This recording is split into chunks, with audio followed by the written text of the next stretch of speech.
చెప్పరండి అట్లా ఎవరికి పడితే వాళ్ళకి.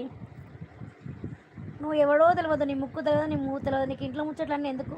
సపోర్ట్ చేయాలనిపిస్తే లైక్ ఇచ్చి సపోర్ట్ చేయలేకుండా సీదా వెళ్ళిపో. అంతేగాని ఓవర్ డ్రామాలు చేయొద్దు, అర్థమైందా?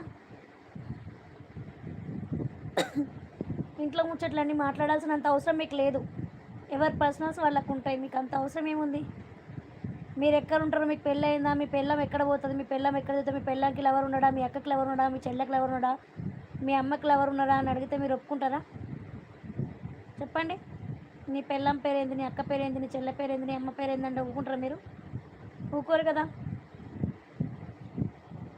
ఎవరు లైవ్కి వస్తే వాళ్ళకి సపోర్ట్ లైక్ ఇవ్వాలి, సపోర్ట్ చేయాలి. తిన్నారా, ఉన్నారా, బాగున్నారా, మీ కంటెంట్ ఏంటి, మీరు ఏం చేస్తారు, ఎలాంటి రీల్స్ చేస్తారు, అలాంటివి అడగాలి.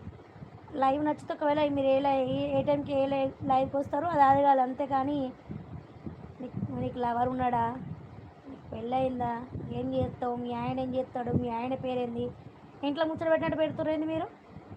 జరనన్నా యూట్యూబ్ అంటే అవగాహన ఉండాలి మీకు. ఇట్లాంటి అవగాహన లేని వల్ల మా ఇంట్లలో గొడవలు అవుతాయి. ఓకేనా?